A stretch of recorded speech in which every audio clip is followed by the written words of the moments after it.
நீங்க அதிகமா பான் பார்ப்பீங்களா? பான் பார்க்காம உங்களால தூங்கவே முடியாதா? இந்த பான் அடிக்ஷன் ரொம்ப ரொம்ப ரொம்ப எக்ஸ்பென்சிவ் ஆனது. நான் எக்ஸ்பென்சிவ்னு சொன்னது இந்த மணி இல்ல, பட் இந்த மணி. அதாவது நேரம். நீங்க பான் பார்க்கறது மூலமா டைரக்ட்டாவோ இல்ல இன்டைரக்ட்டாவோ அதிகப்படியான நேரத்த வேஸ்ட் பண்ணியிருப்பீங்க. அதனால தான் நான் அத எக்ஸ்பென்சிவ்னு சொல்றேன். பான் பார்க்கறதுல நம்ம இந்தியா 3 பொசிஷன்ல இருக்கு. நாம 3 பொசிஷன்ல தானே இருக்கோம். 2 கண்ட்ரீஸ் நமக்கு முன்னாடி இருக்காங்கன்னு நினைச்சு சந்தோஷப்படாதீங்க. சில வருஷத்துக்கு முன்னாடி வரைக்கும், தோராயமா ஜியோ வரதுக்கு முன்னாடி வரைக்கும் நாம 9th பொசிஷன்ல தான் இருந்தோம். இப்போ 3rd பொசிஷன்ல இருக்கோம். இன்னும் சில நாள்ல நம்மளோட அயராத உழைப்புனால நம்ம 1st பொசிஷன் வரதுக்கு கூட அதிகப்படியான வாய்ப்பு இருக்கு. சராசரியா 80 மில்லியன் இந்தியன்ஸ் ரெகுலரா பான் பார்க்கறாங்க. இதனால பான்ஹப் மாதிரியான சைட்ஸ் பில்லியன் கணக்கு earn பண்றாங்க. இது எந்த அளவுக்கு மோசம்னா, பான்ஹப் அவங்களுக்கு கிடைக்கிற ஒவ்வொரு வியூஸ்க்கும் ஒரு மரம் நட்டாங்கன்னா, இப்படி இருக்கிற நம்ம பூமி இப்படி ஆயிடும்.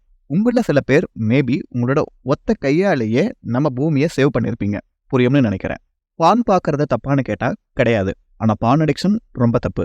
நீங்க அதிகமா பான் பார்க்கறது உங்க பிரெயினை கண்ணா பின்னான்னு ரீவைர் பண்ணி விட்டுடும்.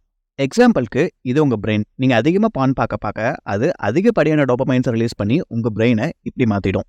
இதுல என்ன இருக்குன்னு கேட்டீங்கன்னா, ஒரு பான் அடிக்டோட பிரெயின் ஹெராயின் யூஸ் பண்ற ஒரு பர்சனோட பிரெயினை விட பல மடங்கு மோசமான நிலைமையில இருக்கும். டோபமைன் நல்ல ஹார்மோன் தான், பட் அது அளவுக்கு அதிகமா சுரக்கிறப்ப அது நம்மளோட மூளையில அதிகப்படியான பாதிப்புகளை ஏற்படுத்தும்.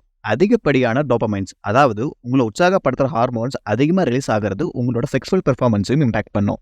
உங்களுக்கு ரியல் செக்ஸுவல் ப்ளஷர் கிடைக்கிறப்ப கூட உங்களுக்கு அது பத்தலைங்கிற மாதிரியான மனநிலைக்கு தள்ளி உங்ககிட்ட ஏதோ குறை இருக்குங்கிற மாதிரியான ஒரு மன அழுத்தத்தை ஏற்படுத்தும். கிட்டத்தட்ட உங்களோட பார்ட்னர் உங்க பக்கத்திலேயே இருந்தாலும் எரெக்ஷனுக்கு உங்களுக்கு அந்த இடத்துலையும் ஒரு பான் மூவி தேவைப்படும். மேலும் கட்டுப்பாடு இல்லாத இந்த பான் அடிக்ஷன் உங்களோட கேரக்டரை மொத்தமா காலி பண்ணிடும். முக்கியமா பான் அடிக்ட் ஆனவங்க கொஞ்சம் கொஞ்சமா பொறுமையே இழந்துடுவாங்க. ஒரு கட்டத்துக்கு மேல எல்லாத்துலயும் இன்ஸ்டன்ட் ரிசல்ட்ஸ் எக்ஸ்பெக்ட் பண்ற பர்சனா மாறிடுவாங்க. இந்த அடிக்ஷன்ல இருந்து வெளியே வரதுக்கு 2 வழி. First one, self control. உங்களோட டிவைஸ்ல பான் வெப்சைட்ஸை பிளாக் பண்ணுங்க. அதுக்கு எவ்வளவோ ஆப்ஸ் இருக்கு. லைஃப்க்கு ஒரு கோல் செட் பண்ணி அதை ஃபாலோ பண்ணுங்க. எக்ஸசைஸ் அண்ட் சோஷியலைசிங்கை ஒரு ஹாபியாவே மாத்திக்கோங்க. Second option, see the therapist. எல்லாம் கைமீறி போயிடுச்சு, உங்களால அடிக்ஷன்ல இருந்து வெளியே வர முடியாம கஷ்டப்படுறீங்க பட்சத்துல ஒரு ப்ரொஃபஷனல் தெரபிஸ்ட்டை பார்க்கறது ரொம்ப நல்லது. மேலும் உங்களை இன்னொரு வீடியோல சந்திக்கிறேன். பாய்.